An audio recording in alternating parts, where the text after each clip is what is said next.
Hello दोस्तों, good morning. तो कैसे हैं आप सब। एक बार फिर से स्वागत है आपके चैनल हेमन अचीवर पर। तो हम लोग क्लास कर रहे थे पॉलिटी की। तो पॉलिटी को हम लोग देख रहे थे कि हम लोग ने जान लिया था कि संसदीय हम लोग देखे भारतीय संविधान के ऐतिहासिक विकास यात्रा, जितने भी ब्रिटिश शासन काल में जितने भी संविधान का निर्माण किया गया था, जिस प्रक्रिया के अनुसार संविधान का निर्माण किया गया था, उन जिस अधिनियम के तहत संविधान का निर्माण किया गया था, जितने भी कानून पारित किए गए थे, उन सभी चीज़ों को हम लोग ने देख चुके थे। तो हम लोग देख चुके थे। आज हम लोग अगले चैप्टर क्लास स्टार्ट किए थे, चैप्टर नंबर 2, जो कि कहता है कि भारतीय संविधान की विशेषताएं। जो भारतीय संविधान है उसमें कौन कौन सी विशेषताएं हैं, क्या भारतीय जो संविधान है ये कहाँ कहाँ से जुड़ा हुआ है, कहाँ कहाँ से लिया गया है। जो कि हम लोग कहते हैं कि भारत का जो संविधान है विभिन्न देशों से जुड़ा हुआ संविधान। जैसे कि हम लोग कहते हैं कुछ अनुच्छेद, कुछ अधिनियम ब्रिटेन से लिए गए हैं, कुछ अमेरिका से लिए गए हैं, कुछ ऑस्ट्रेलिया से लिए गए हैं, कुछ यूएसएसआर, जो कि आज के समय हम लोग रूस के नाम से जानते हैं, जो कि पहले उसको हम सोवियत संघ के नाम से जानते थे। उन सभी चीज़ों को देखें तो क्या ऐसी हम लोग को देखें तो हमारे जो संविधान है, तो उन संविधान की जो विशेषताएं, उस संविधान में कौन कौन सी विशेषताएं हैं, हमारे जो मूल संविधान में क्या विशेषताएं हैं। और साथ ही हम लोग देखें तो जो हमारा संविधान है, संविधान जैसे कि कहते हैं कि भारत का जो संविधान है लचीला है या कठोर है। भारत के संविधान में भी हम पिछले भी देख चुके थे कि लचीला संविधान क्या होता है, लिखित संविधान का। उस समय हम चीज़ों को हम लोग बता रहे हैं बार बार, उसमें जब भी बातें आ रही हैं कि लिखित संविधान किसे कहते हैं, अलिखित संविधान किसे कहते हैं, आखिर जो भारतीय संविधान वो कैसा संविधान है, लिखित संविधान है या अलिखित संविधान है। क्या जो लिखित संविधान होता है वो सिर्फ लिखित संविधान लिखा हुआ होता है, हम जिसे अलिखित संविधान कहते हैं, क्या उस अलिखित संविधान को लिखा हुआ संविधान नहीं होता है। उन सभी चीज़ों के बारे में हम लोगों ने चर्चा किया हुआ था। उसी तरह से जैसे कि हमने क्या कहा कि जो शासन की प्रणाली होती है, कोई अध्यक्षीय प्रणाली होती है तो कोई कौन सी संसदीय प्रणाली होती है। तो हम लोगों ने क्या कहा कि जैसे अन्य प्रणालियों को भी जिक्र किए हुए थे, तो वहीं अध्यक्षीय प्रणाली जो है, तो अध्यक्षीय प्रणाली और संसदीय प्रणाली में अन्य प्रणालियों से क्या अंतर है, क्या भिन्नताएं और क्या समानताएं हैं। तो जो भारतीय शासन, जो भारत का जो संविधान है, वो कौन से शासन प्रणाली के तहत अधिनियमित किसी भारत राज्य को संचालित करता है। साथ ही हम लोग ये भी देखेंगे कि जो भारत का संविधान है लिखित संविधान है, तो लिखित संविधान जो कि मूल संविधान से क्या जो हमारा संविधान है उसमें जो संशोधन करने की प्रक्रिया है, तो क्या अमेरिका में जितने संशोधन कठोरता से संशोधन करने के, जैसे कि कहा जाता है कि जो अभी वर्तमान की हम बात करें, वर्तमान समय में अमेरिका के संविधान में लगभग सिर्फ 27 संशोधन किए गए हैं। लेकिन अगर हम लोग बात करें भारतीय संविधान की, तो भारतीय संविधान में अभी तक लगभग 105 संशोधन किए जा चुके हैं। क्या संशोधन की प्रक्रिया में क्या इतना लचीला है भारत या इतनी कठोर है। इतनी संशोधन करने की प्रक्रिया वजह क्या बनी, क्यों वजह इतनी है, क्या कारण है। तो इन सब चीज़ों के बारे में हम लोग चर्चा करेंगे। ये भी जानेंगे कि जो भारत का संविधान है दिन प्रतिदिन अभी कहाँ तक एक होता है, एक राष्ट्र की परिपक्वता क्या होती है संविधान के ऊपर आश्रित होती है। अगर कोई लोकतंत्र राष्ट्र है और लोकतंत्र राज्य है, कोई राज्य हो या राष्ट्र हो, तो क्या होता है कि उसकी मूल संविधान से जुड़ी होती है। तो क्या संविधान भी बताता है कि संविधान के अनुसार ही पता चलती है कोई राष्ट्र कहाँ तक परिपक्व मात्रा तक पहुँच चुकी है, कहाँ तक विकास की यात्रा कर चुके हैं, लोकतंत्र की भूमिका कहाँ तक अदा करती है, कहाँ तक अधिकारों का सम्मान करती है। उन सभी चीज़ों को भी हम लोग चर्चा करेंगे। और ये भी हम बात करेंगे कि क्या होता है कि जो हमारी संविधान है, संविधान के जो संशोधन की प्रक्रिया भी बता चुके हैं। तो उन सब चीज़ों को देखते हुए हम लोग देखते हैं पहला क्या है। पहला जिक्र हमने क्या किया हुआ था, जैसे कि हमने पहले ही बता चुका था कि जो भारतीय संविधान है, तो भारत के संविधान की जो कि विकास यात्रा है, भारतीय संविधान की ऐतिहासिक विकास यात्रा हम लोग ने सही उसके पृष्ठभूमि बता चुका था कि कहाँ से किसने संविधान सभा का प्रस्ताव रखा, पहली बार किसके द्वारा रखा गया, क्यों रखा गया, कैसे रखा गया, इसके पीछे कारण क्या थे। इन सब चीज़ों के बारे में हम लोग चर्चा कर चुके थे। आज हम लोग जानेंगे जो हमारा मूल संविधान, जो हमारा संविधान है, उसमें कौन कौन सी विशेषताएं हैं। तो पहली विशेषता देखते हैं हम पहले, जो भारतीय संविधान है, भारतीय संविधान की विशेषताएं। तो भारतीय संविधान, हमारे संविधान विभिन्न स्रोतों से प्रेरणा ली गई है। जैसे कि हम लोग कहते हैं कि जो भारत का संविधान है ये पूर्ण रूप से अलग अलग संविधान से प्रेरणा ली गई है। जैसे हम लोग कहते हैं कि हम लोग कहते हैं यूएसए को ले सकते हैं, ब्रिटेन को ले सकते हैं। जैसे ब्रिटेन से संसदीय प्रणाली लिया गया है। जैसे कि हम लोग कह सकते हैं यूएसएसआर, जैसे कि आज के समय में हम लोग रूस कहते हैं, रूस। अब उसी समय जैसे कि हम लोग कहते हैं कि 1960 भारत शासन अधिनियम 1935 अधिनियम 1935, ठीक है। तो इन सब चीज़ों से भारत और अन्य देशों से, ऑस्ट्रेलिया से, आयरलैंड से, अन्य देशों से भी लिया गया है संविधान। तो क्या किया गया है, तो हमने क्या कहा कि जो भारत का जो संविधान है इतना बड़ा, अगर कोई पूछे कि इतना सबसे लिखित संविधान है, बृहद लिखित संविधान है, इसके कारण क्या है, इसके मुख्य वजह क्या है, ये भी हम बात करने जा रहे हैं, ये भी चर्चा करेंगे। तो हमने क्या कहा, जो भारत का जो संविधान है, जो भारतीय संविधान है, वो क्या किया गया है, विभिन्न देशों से प्रेरणा लेकर बनाई गई संविधान है। और साथ ही एक अन्य देशों जैसे यूएसए, ब्रिटेन, यूएसएसआर, और साथ ही जो कि हम लोग, आप लोगों को पता होगा कि हम लोग ने पढ़े पिछले लेक्चर में आप लोग देखे होंगे कि भारत शासन अधिनियम 1935 जब हम अध्ययन किए हुए थे, तो उसमें पता होगा कि जब भारत शासन अधिनियम 1935 का जो संविधान है, तो हमारा मूल संविधान का 60% हिस्सा जो है इसी से जुड़ा हुआ है। 60% हिस्सा भारत शासन अधिनियम से लिया गया है। क्यों? इसका कारण ये था, क्या हम लोग उसमें बदलाव नहीं कर सकते? बदलाव न करने की मुख्य वजह यह थी कि क्या होता है, किसी नियम के लिए, किसी चीज़ के लिए लोग आदी हो चुके होते हैं।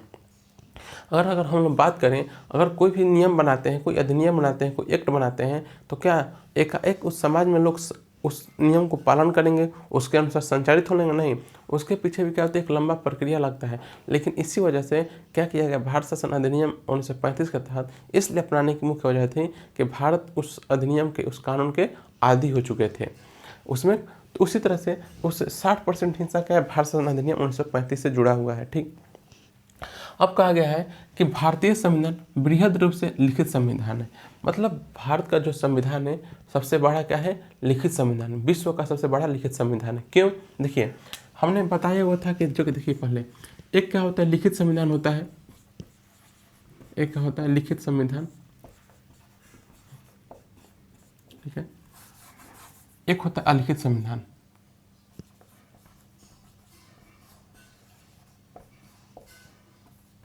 अलिखित संविधान,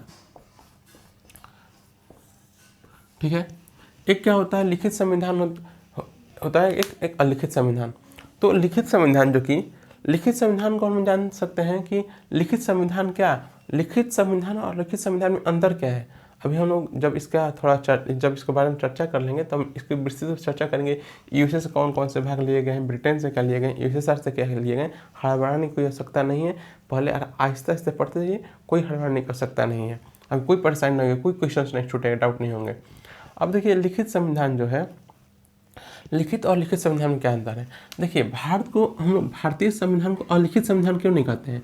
मुख्य वजह थी कि भारत क्या था, 1947 से पहले जब चाहे आज़ाद हुआ था 1947 से, तो क्या हुआ था कि भारत को एक संविधान सभा का निर्माण, भारत में एक संविधान सभा का निर्माण किया गया। और संविधान सभा उसने एक जिम्मेवारी उठाई क्या करने की, संविधान निर्माण करने की। तो संविधान सभा द्वारा हम लोग उसमें कहते हैं कि मुख्य भूमिका किसकी थी, भीमराव अम्बेडकर। तो हम लोग ये नहीं कह सकते भारत के संविधान के जनक कहे जाते हैं, ठीक है, लेकिन एक हम लोग कहें कि संविधान के निर्माण में एक संविधान सभा का उतना ही योगदान था जितना कि एक भीमराव अम्बेडकर, तो उतना ही हम लोग कहें। तो लिखित संविधान जो है, लिखित संविधान के साथ क्या और अलिखित संविधान क्या अंतर है? अंतर यह है कि एक निश्चित समय अवधि में क्या कहता है, निश्चित समय अवधि में क्या बनाया जाता है, निर्माण किया जाता है। निश्चित समय अवधि में एक संविधान सभा द्वारा एक संविधान का निर्माण किया जाता है, तो उसे हम लिखित संविधान कहते हैं। वहीं एक परंपराओं और प्रथाओं के द्वारा निर्मित संविधान, जैसे कि परंपराएं चलती आ रही है, उन प्रथाओं के अनुसार एक जिस संविधान का निर्माण किया जाता है उस हम अलिखित संविधान कहते हैं। एक एक छोटे शब्द हम समझे तब, ठीक है। यहाँ तक जैसे कि हम लोग कहते हैं कि भारत का संविधान, अमेरिका का संविधान क्या है, एक लिखित संविधान है। वहीं अगर हम बात करें अलिखित संविधान, ब्रिटेन का जो संविधान है वो अलिखित संविधान के श्रेणी में रखा जाता है। कि इसके कारण यह है कि वो संविधान जो है एक दिन में या 1 साल या 2 साल एक निश्चित सभा द्वारा एक निश्चित समय अवधि में नहीं बनाया गया, कि उसके निर्माण की प्रक्रिया क्या है, एक समय नहीं, एक आर्य परंपराओं और प्रथाओं के द्वारा निर्माण संविधान है, ठीक है। ये वो हमारा क्या कि इसीलिए क्या है, भारत विश्व का सबसे बड़ा बृहद लिखित संविधान है। क्यों? जब मूल संविधान बना था तो भारत के मूल संविधान में लगभग 395 अनुच्छेद, 22 भाग और 8 अनुसूचियाँ थीं।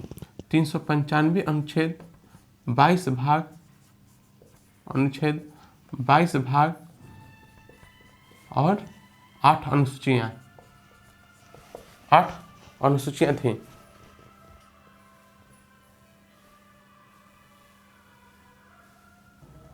जैसे कि हम लोग कह सकते हैं कि मूल संविधान जो भारत की जो मूल संविधान है उसमें 395 अनुच्छेद, 22 भाग और 8 अनुसूचियाँ हैं, ठीक है।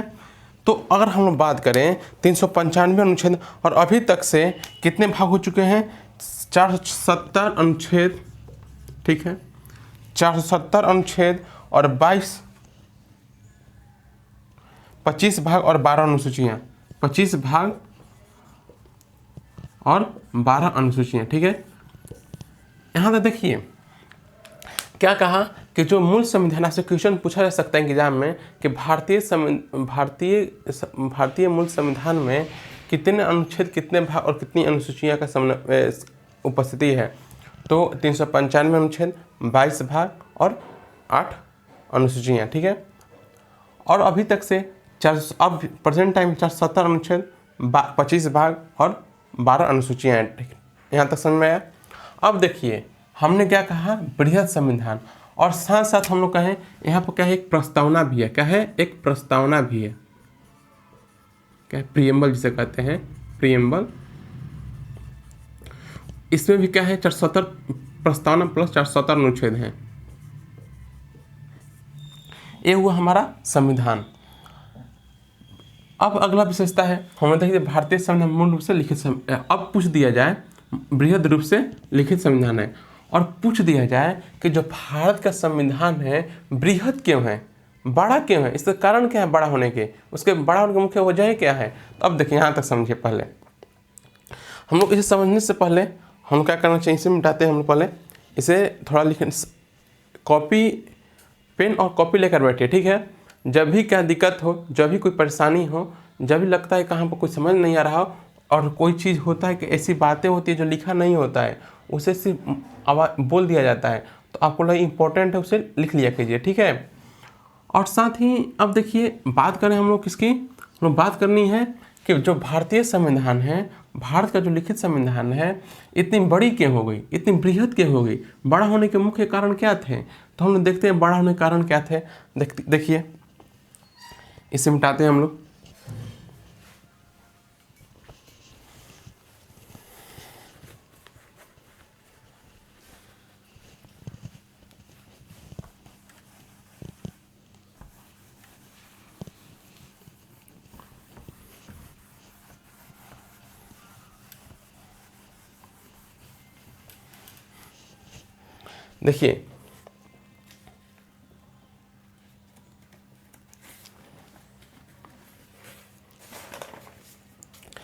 देखिए बड़ा होने का कारण क्या है, बृहद बड़ा संविधान होने का कारण क्या है। पहला कि हम लोगों ने क्या किया कि अलग अलग देशों को संविधानों का आच्छादन किया, उसे अध्ययन किया और उसे छाट छाट कर अपने संविधान के अनुसार, अपने समाज के अनुरूप, अपने संस्कृति के अनुरूप, अपनी सभ्यता के अनुरूप क्या किए, उसका कुछ भाग निकाल कर अपने संविधान में जोड़ने का प्रयास किया, ठीक है। और पहला चीज़ कि भारत क्या विविधता है, भारत क्या है विविधता।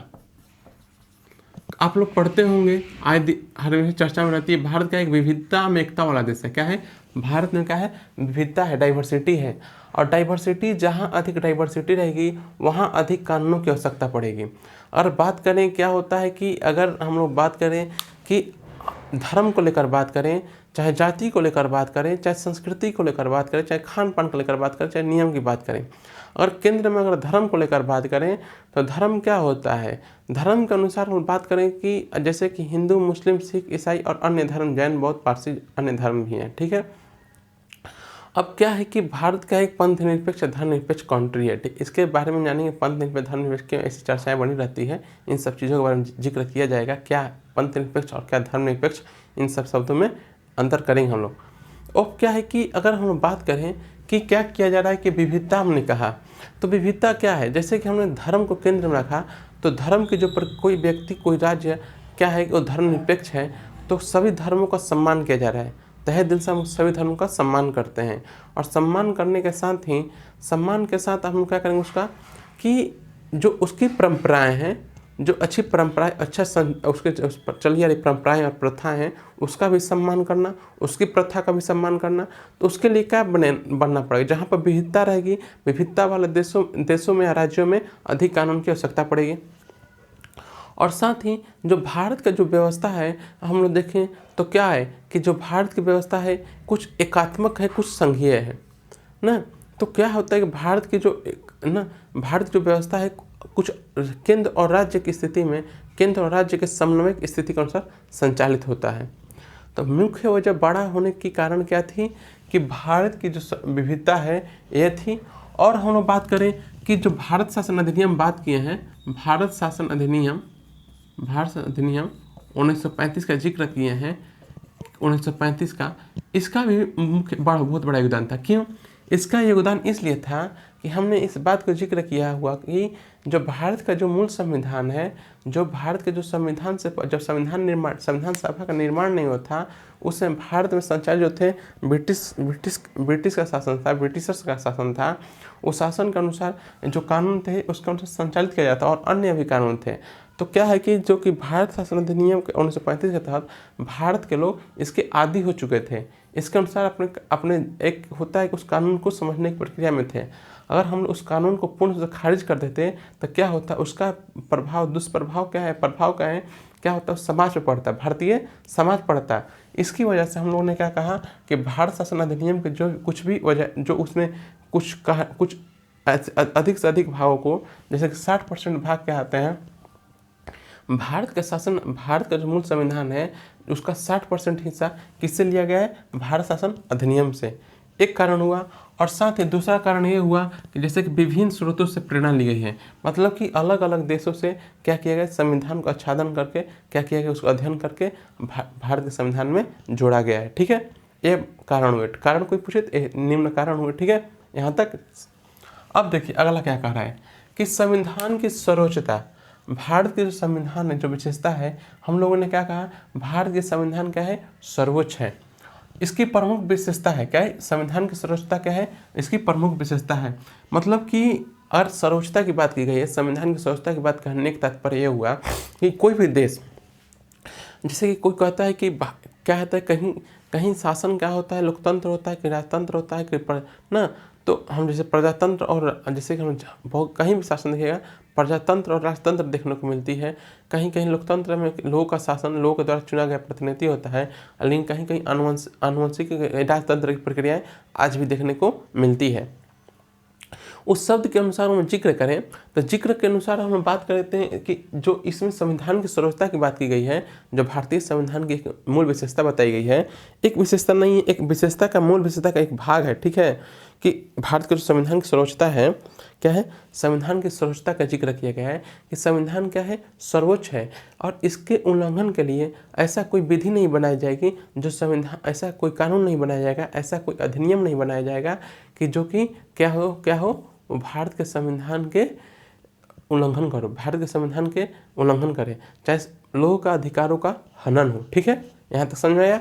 अब देखिए ये चीज़ किया गया है। अब बात किया गया है कि अब अगला है कि संशोधन की प्रक्रिया के आधार पर ये अनम्य और नम्य संविधान का मिश्रण, एक क्या है, कठोर और लचीला, क्या है, एक कठोर और लचीला, क्या, कठोर और लचीला, ठीक।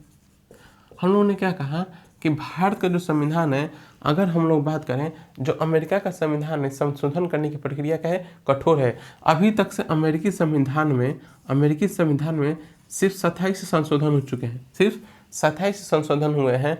लेकिन वहीं अगर हम भारतीय संविधान की बात करें, अभी तक से लगभग 105 संशोधन अमेंडमेंट हो चुके हैं। क्या हो चुके हैं? 105 अमेंडमेंट हो चुके हैं। तो इससे पता चलता है कि भारत का संविधान न तो कठोर है, न ही लचीला है। एक क्या है, एक समन्वय, बीच की समन्वय की प्रक्रिया के आधार पर चलती हुई प्रक्रिया है। ठीक है, यहाँ तो समय है। भारत का संविधान क्या है, न ही लचीला है, न ही कठोर है। वहीं अमेरिका संविधान संशोधन की प्रक्रिया क्या है, वो क्या है, कठोर है। अब अगली देखी जा रही है, संविधान में परंपराओं की भूमिका का भी महत्व दिया गया है। हमने क्या कहा कि अगर हम लोग देखा जाए कि बृहद होने के कारण क्या है, बृहद होने के कारण हमने ये भी बताया कि इसके पीछे परंपराएं भी हैं, जो कि हमारे संविधान में विविधता के देश होने के कारण, विविधता होने के कारण इनमें लोग परंपराओं और प्रथाओं को मानने वाले बहुत सारे अपने धर्मों के अनुरूप चलने वाले लोग थे। तो उसमें क्या किया गया है, भारत के संविधान में क्या किया, परंपराओं का भी महत्व उतना ही दिया गया है। ठीक है, अब देखिए क्या है, इसमें मूल अधिकार और मूल कर्तव्य, जो कि मूल कर्तव्य जो है, हम लोग बता दें कि मूल कर्तव्य जो है वो मूल संविधान में उपस्थित नहीं थे। इसे 42वें संविधान संशोधन 1976 द्वारा जोड़ा गया था। ठीक है, अब क्या है कि जो इसमें मूल अधिकार और मूल कर्तव्य की घोषणा की गई है, क्या है कि इसमें मूल अधिकार और मूल कर्तव्य, जैसे कि एक नागरिक होने के नाते आपका क्या अधिकार बनता है और क्या कर्तव्य बनता है। अगर हम लोग भारत का अधिकार और जैसे कि अगर कहा जाए, लोग कहते हैं, आए दिनों चर्चाएं बनी रहती हैं कि लोगों द्वारा कहा जाता है कि ये हमारा अधिकार है, लेकिन उनके द्वारा ये नहीं कहा जाता कि ये हमारा कर्तव्य भी है। अगर हम लोग क्या किया जाता है, महात्मा गांधी द्वारा एक कोटेशन में कहा गया था कि अगर आप अपने कर्तव्यों का पालन सही तरीके से करते हैं तो आपका अधिकार कोई नहीं छीन सकता। ठीक है, अगर आप अपने कर्तव्यों का पालन, उनका कुछ ऐसा ही कहने का तात्पर्य हुआ था, उनके शब्दों में पूर्ण से नहीं कॉपी करें, उनका कहने का आधार यही था।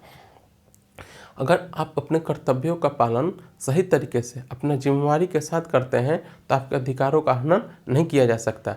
तो क्या बात यहाँ पर है कि जो हमारे मूल संविधान में मूल कर्तव्य का जिक्र नहीं था, उसे 1976 द्वारा 42वें संविधान संशोधन द्वारा जोड़ा गया था। ठीक है, अब हम लोग क्या कहा कि जो कि मूल अधिकार है, मूल अधिकार क्या है कि अगर कोई व्यक्ति का अधिकार का हनन होता है, अधिकार दिया गया है, तो 12 से 35 तक संविधान, तो हम देखेंगे 14 से 18 से 14 में क्या किया गया है, अन्य भागों में देखेंगे क्या क्या मूल अधिकार में जिक्र किए गए हैं।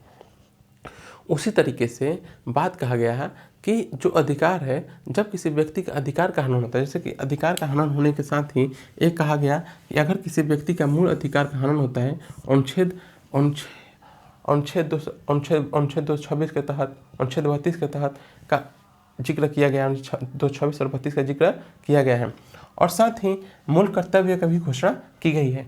और उसमें नागरिक होने के नाते, एक राज्य का नागरिक होने के नाते क्या आपका कर्तव्य भी बनता है। और देखिए अब क्या है, संविधान कानून के मूलभूत सिद्धांतों को अनुरूप व्याख्यायित होता है। मतलब कि ये कहा गया है, जो भारत का जो संविधान है, जो भारत का मूल संविधान है, वो अन्य संविधान से भी क्या होता है, व्याख्यायित होता है। कैसे कि अगर बात करें हम लोग कि भारत का जो संविधान है, ये बहुत ही क्या है कि जैसे मूलभूत सिद्धांतों के अनुरूप है, जैसे विधि का शासन और नैसर्गिक न्याय। भारत का जो संविधान है वो नहीं कि आपके किसी के मन में विचार आया कि एक ऐसे कानून चला जाएगा, ऐसे राज्य चला जाएगा, नहीं, वैसे नहीं हो सकता। एक विधि के अनुसार चलाया गया शासन है, विधि के द्वारा ही यहाँ पर शासन को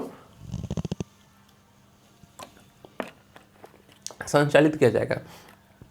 और साथ ही ये भी कहा है नैसर्गिक न्याय, जो कि नैसर्गिक न्याय है, जैसे कि हम जानेंगे क्या होता है नैसर्गिक न्याय। जैसे कि हम लोग बात करेंगे प्राकृतिक अधिकार, जैसे कि हम बात नैसर्गिक न्याय के अंतर्गत ही आता है कि प्राकृतिक अधिकार भी आते हैं, नेचुरल राइट। जैसे कि नेचुरल राइट क्या होते हैं, जो कि इसके विचारक कौन थे, जॉन लॉक, ब्रिटिश विचारक जॉन लॉक द्वारा प्रतिपादित किया गया था इस विचार को। तो प्राकृतिक, जो कि जेरेमी बेंथम द्वारा एक वैचारिक थे, जो कि प्राकृतिक न्याय सार्वभौमिक होते हैं, सभी के लिए होते हैं। तो उसी तरह से अन्य विचारक भी थे, जेरेमी बेंथम। उसी तरह से जब हम लोग इसके लिए हम विस्तृत क्लास लेंगे कि नैसर्गिक न्याय क्या होती है, तो उसी तरह विधि के साथ साथ नैसर्गिक न्याय क्या होता है, व्याख्यान्वित करते हैं संविधान की। अब देखिए क्या कहा गया, भारतीय संविधान संसदीय प्रभुत्व और न्यायिक सर्वोच्चता की अभूतपूर्व सामंजस्य बनाए रखता है। देखिए क्या है कि भारतीय संविधान विधायिका, कार्यपालिका, न्यायपालिका, विधायिका, कार्यपालिका और न्यायपालिका है, ठीक है। तो इसमें कहा गया है कि जो भारतीय संविधान में है, तो भारतीय जो संविधान है, न ही किसी को अधिक शक्ति दी गई है, न ही किसी को कम शक्ति दी गई है, और साथ ही और किसी को शक्तियों का बंटवारा साथ सामंजस्यपूर्ण किया गया है। और सामंजस्यपूर्ण करने का तात्पर्य ये हुआ कि शक्तियों का बंटवारा के साथ यह भी किया गया आपके अधिकारों की भी।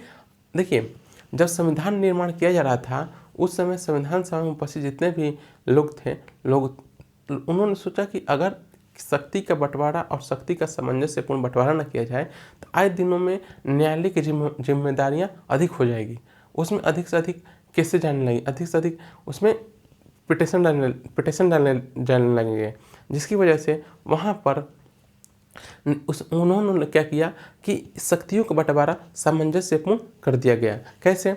जैसे कि हम लोग कहते हैं कि राज्य और केंद्र के बीच शक्तियों का बंटवारा किया गया है, हम पढ़ेंगे क्यों, कैसे, कौन कौन से केंद्र के भाग है, जैसे कि केंद्र सूची, राज्य सूची और समवर्ती सूची। उन्होंने 3 भागों में क्या किया, सूचियों को भी विभक्त कर दिया गया। और साथ ही जैसे कि क्या किया गया, संसदीय प्रभुत्व, और संसदीय प्रभुत्व और न्यायिक सर्वोच्चता में अभूतपूर्व, जैसे चाहे संसदीय हो चाहे न्यायपालिका हो, तो उसमें विधायिका चाहे कार्यपालिका हो चाहे न्यायपालिका चाहे कोई भी अन्य, इन लोगों ने क्या किया गया है, मतलब कि कार्यपालिका और न्यायपालिका में शक्तियों का भी सामंजस्यपूर्ण बंटवारा कर दिया गया है। आपके अधिकार यहाँ तक हैं और आपके अधिकार यहाँ तक है। आपका कानून बनाना, कानून को अच्छे से संचालित करना किनके पास, और किसी का अधिकार का हनन होता है वो किसके हाथों में रहेगा, न्यायपालिका का, किसी व्यक्ति का, किसी नागरिक के अधिकार का हनन न हो सके। ये हुआ। अब किया गया वयस्क मताधिकार का मान्यता। क्या किया गया है, इस संविधान में, मूल संविधान में वयस्क मताधिकार की भी जिक्र की गई है, जो कि हम लोग क्या कहता है कि वयस्क मताधिकार की मान्यता दी गई है। आप लोग पता हो कि 18 वर्ष आयु में क्या कि कोई व्यक्ति क्या कर सकता है, मत दे सकता है। और उससे पहले क्या था, आप लोग एक कमेंट बॉक्स में बताइएगा कि किस संशोधन अधिनियम के तहत क्या किया गया कि 21 वयस्क मताधिकार जो कि 21 वर्ष निर्धारित किया गया था उसे घटाकर 18 वर्ष कब और किस अधिनियम के तहत किया गया। कमेंट बॉक्स में करके बताइए, नहीं तो इसका जवाब कल हम लोग देखेंगे। अब क्या होता है कि वयस्क मताधिकार की मान्यता दी गई और नीति निर्देशक तत्वों का समावेश किया गया। नीति निर्देशक तत्वों का समावेश किया गया कि किसी राज्य को कहाँ तक, किस तरीके से आगे की ओर, विकास की प्रक्रिया की ओर लाया जा सकता है, उसमें भी इस चीज़ की सामंजस्यपूर्ण व्यवस्था की गई है। और एकल नागरिकता, ये तो नागरिकता पूर्ण से एक अलग क्लास लिया जाएगा। यहाँ पर क्या किया गया है, एकल नागरिकता की व्यवस्था की गई है। और स्वतंत्र न्यायपालिका, क्या कहा जाता है कि अगर हम लोग लोकतंत्र की बात करें, लोकतंत्र में अगर न्यायपालिका स्वतंत्र न हो तो उसकी लोगों के अधिकारों का हनन अधिक से अधिक हो सकती है। तो इसी तरह यहाँ पर क्या किया गया है, स्वतंत्र न्यायपालिका की व्याख्या की गई है, जैसे कि अमेरिका के संविधान से जैसे देख सकते हैं, उसी तरह से भारतीय संविधान में भी स्वतंत्र न्यायपालिका देखी जाती है। अब देखिए, केंद्र प्रांत संबंध के आधार पर शासन के प्रकार। अब अगर ऊपर देखते हुए, नीचे दिखाई नहीं दे रहा आप लोगों को, इसे मिटाते हैं।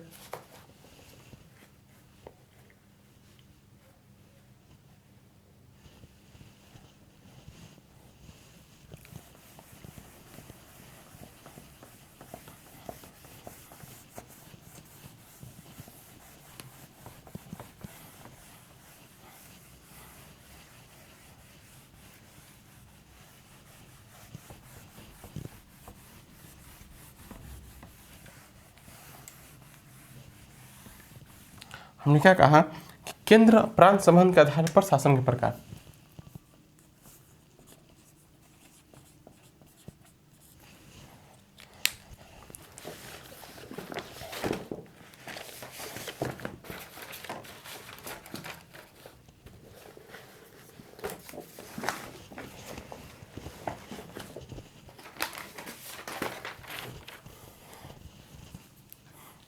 केंद्र प्रांत संबंध के आधार पर, केंद्र प्रांत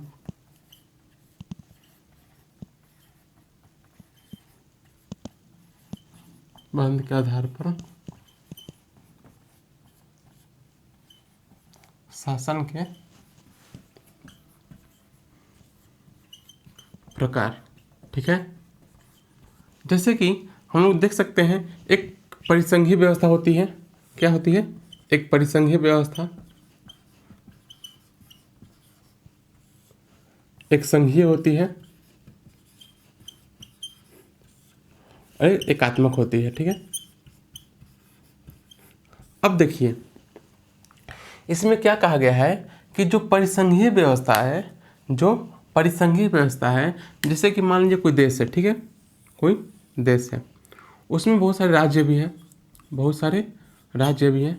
ठीक है, अब क्या हो सकता है कि इसमें क्या होता है कि शक्तियों को बंटवारा कर दिया जाता है कि इसमें आप लीजिए एक शक्ति आपके पास है, विदेश नीति आपके साथ, सैन्य शक्ति आपके पास दे दी जाती है राज्य केंद्र की। ठीक है, सेंट्रल को।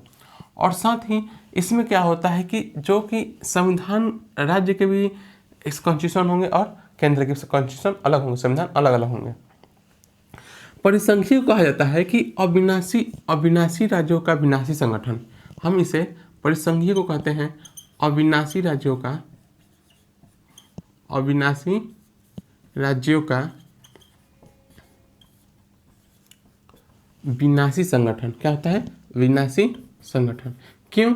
क्योंकि इसका कारण, मुख्य कारण यह है कि जितने भी इसमें राज्य हैं, जितने भी राज्य हैं वो चाहें तो क्या हो सकते हैं, इससे अलग हो सकते हैं। क्या हो सकते हैं? इससे अलग हो सकते हैं। कोई किसी राज्य को मन चाहा कि जैसे कि उन लोगों को लगा कि हम क्या हो सकें, इस राज्य से अलग हो जाए। जैसे एग्जाम्पल के तौर पर हम लोग देख सकते हैं कि यूएसएसआर क्या था पहले, यूएसएसआर जैसे आज रूस कहते हैं, तो जितने भी आज के देश देखते हैं उसके अगल बगल कजाकिस्तान ना, सेंट्रल एशिया के देश देखते हैं, उन सब क्या थे, एक यूएसएसआर के भाग थे।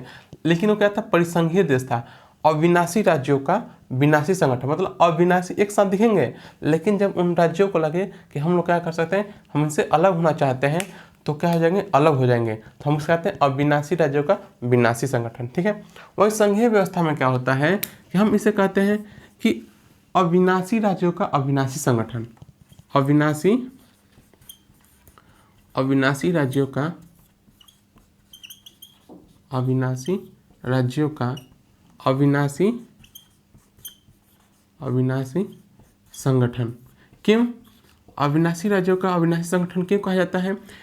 अविनाशी राज्यों का अविनाशी संगठन कहने का मतलब यह हुआ कि अगर जैसे मान लीजिए, उसी तरह से हम एग्जाम्पल के तौर पर देखें कि एक देश है, एक सेंटर हुआ, इसमें भी अलग अलग संविधान होते हैं जैसे। लेकिन अगर चाह जाए कि अगर राज्य चाह जाए कि हम केंद्र से अलग होना है, वो चाह कर भी क्या हो सकता है? अलग नहीं हो सकता है। तो इसलिए कहते हैं अविनाशी हैं, क्या है? सेंटर से अविनाशी हैं, क्या है? एक साथ दिखाई देते हैं ना, अविनाशी राज्य हैं, लेकिन अविनाशी संगठन है, मतलब ये विनाश नहीं हो सकते, ये अलग नहीं हो सकते, चाह कर भी क्या सकते हैं या अलग नहीं हो सकते हैं। ठीक है, ये परिसंघीय हो गया, ये संघीय हो गया। अब एकात्मक में क्या होता है? एकात्मक में क्या होता है कि सेंट्रल क्या होती है? एकात्मक में एक संसद, एक सत्ता। तो सेंट्रल क्या होती है एकात्मक में? सेंट्रल मजबूत होती है, पूर्ण शक्तियाँ किसमें होती है? सेंट्रल में निहित होती है। तो भारत क्या है? तो भारत क्या है? तो भारत क्या है? न एकात्मक है, एक क्या है, न परिसंघीय।